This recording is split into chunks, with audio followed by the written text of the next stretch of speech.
सुप्रभात प्यारे छात्र छात्राओं। आज हमारे पास हिंदी व्याकरण के अंतर्गत शब्द विचार और शब्द विचार के अंतर्गत हमारे पास है व्युत्पत्ति के आधार पर शब्दों को कितने भागों में बांटा गया है। कल हमने पढ़ा था अर्थ के आधार पर शब्दों को कितने भागों में बांटा गया था और आज हमारे पास है कि व्युत्पत्ति के आधार पर शब्दों को कितने भागों में बांटा गया है। तो व्युत्पत्ति के आधार पर शब्दों को 3 भागों में बांटा गया है। कितने भागों में बांटा गया है? 3 भागों में बांटा गया है। नंबर 1 है रूढ़ि शब्द, नंबर 2 यौगिक शब्द और नंबर 3 है योग रूढ़ शब्द। ठीक है, ये योग रूढ़ शब्द है, योग रूढ़ि नहीं है, योग रूढ़ शब्द है।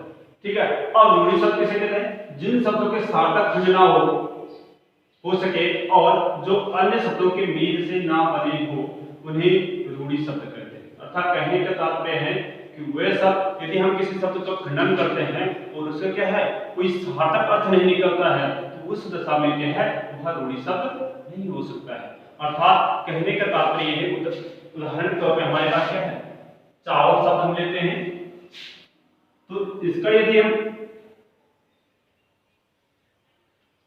चावल शब्द है इसका हम क्या करते हैं खंडन करते हैं और यदि इसका सार्थक अर्थ नहीं निकलता है तो क्या है वह क्या है रूढ़ि शब्द हो जाता है। अर्थात देखो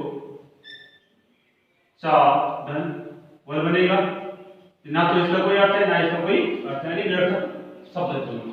तो ये शब्द क्या है इनके क्या है टुकड़े नहीं किए जा सकते हैं।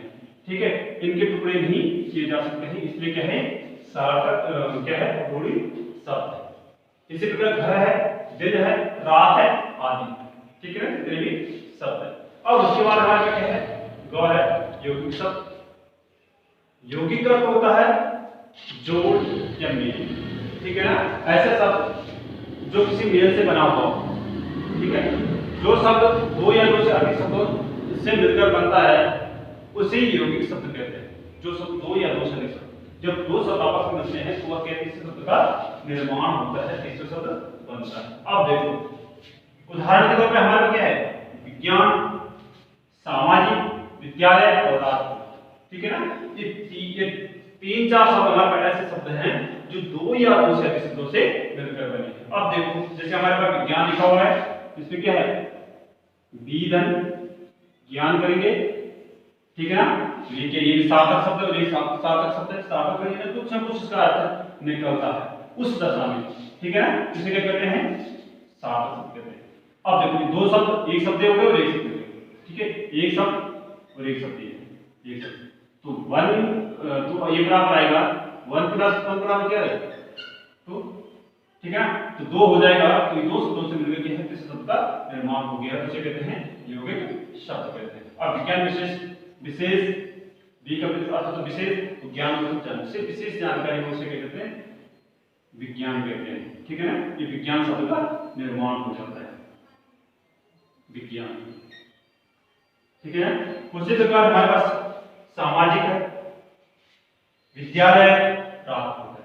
ठीक है ना, तो इसे आप कमेंट्स के माध्यम से मुझे कुछ प्रतिक्रिया के माध्यम से मुझे बता सकते हैं इसमें इस शब्द का हम खंडन करेंगे तो उसका क्या अर्थ निकलेगा ये आपने बताना। अब इसके बाद हमारे पास है योग रूढ़ शब्द। ठीक है ना, योग रूढ़ शब्द वे शब्द जो यौगिक तो होते हैं परंतु जिनका अर्थ किसी विशेष रूढ़ यानी किसी विशेष अर्थ के लिए प्रयोग किया जाता है वे रूढ़ शब्द योग रूढ़ शब्द कहलाते हैं। जैसे ये सब क्या है यौगिक तो होते हैं या अर्थात कहने का तात्पर्य 2 शब्दों से मिलकर तो बने हुए होते हैं लेकिन इसका अर्थ किसी सामान्य अर्थ के लिए नहीं होता है, किसी विशेष अर्थ के लिए ही क्या है इस शब्द का प्रयोग करते हैं। ठीक है ना, तो विशेष अर्थ के लिए इसका प्रयोग करते हैं वो जानते हैं कि जैसे मैंने उदाहरण के लिए लिखा है पीतांबर तो इसका सामान्य अर्थ क्या होगा पीला कपड़ा हो सकता है कुछ भी, लेकिन इसका जो सामान्य अर्थ होता है वो पीला वस्त्र है। ठीक है ना, पीतांबर का सामान्य क्या है पीला वस्त्र है, लेकिन यहाँ पर पीला वस्त्र पीला वस्त्र सामान्य अर्थ है तो इसमें सामान्य अर्थ को छोड़ के विशेष अर्थ के लिए क्या है इसका प्रयोग किया जाता है। ठीक है ना, तो यहाँ पे उसे सामान्य अर्थ को छोड़ के क्या है किसी विशेष अर्थ के लिए प्रयोग किया गया हो, विशेष अर्थ के लिए किसके लिए प्रयोग किया गया है श्री कृष्ण के लिए इसका प्रयोग किया गया है कि श्री कृष्ण भगवान के पीले वस्त्र धारण किए हुए हैं। ठीक है ना, उसी प्रकार हमारे पास जलज है, इसको समझा देता हूं। जल शब्द है, ठीक है। इसका यदि हम खंडन करते हैं ये भी जल, तन, जा। अभी दो शब्दों से मिलकर बना हुआ है, दो शब्दों से मिलकर बना हुआ है, एक जल शब्द और एक जा शब्द। तो जल का अर्थ होता है जल से, तो जा का होता है जन्म। तो जल से जन्म अर्थात किसे, अर्थात जल से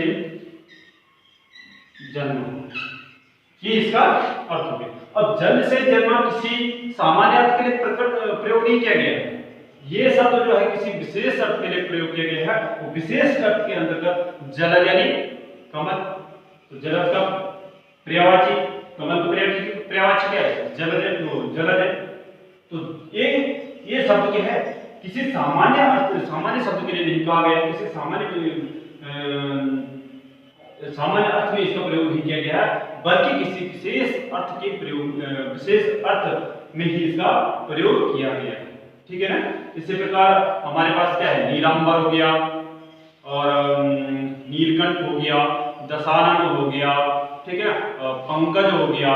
तो अर्थात कहने का तात्पर्य है कि जितने भी बहुब्रीहि समास के अंतर्गत आने वाले शब्द होते हैं, सारे शब्दों का प्रयोग क्या है, योग रूप शब्द के अंतर्गत करते हैं। इसके बाद कल दूसरे टॉपिक हमारे पास जो आएगा वो आएगा उत्पत्ति के आधार पर, और उत्पत्ति के आधार पर क्या है हम शब्दों का कल वर्गीकरण देंगे। धन्यवाद।